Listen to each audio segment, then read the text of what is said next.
mfumo umewekwa juu yenu.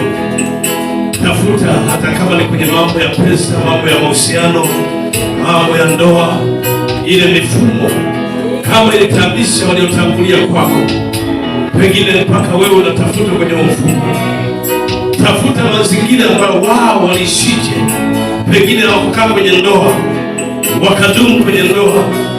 Angalia mfumo uliotokea. Hebu mwambie Mungu, leo natamani Mungu nisaidie kunitoa kwenye mfumo huu. Nataka niingie kwenye mfumo wa kubarikiwa, zile baraka za hadharani nchini na vijijini, zile baraka za wazi zije juu ya maisha yako. Kama kuna jambo lolote, pengine ni mchawi, adui amenitamkia laana kwenye maisha yangu, ameweka ukuta juu ya maisha yangu, siwezi kupokea zile baraka, mwambie Mungu kwamba huo mfumo na ukataa. Na ukataa kwa kumaanisha ukiwa na picha kichwani, wapi una struggle, wapi unapambana, wapi unaona vita, wapi unaona ugumu, wapi unaona mambo hayaendi, unatamani Mungu aingilie kati akutoe kwenye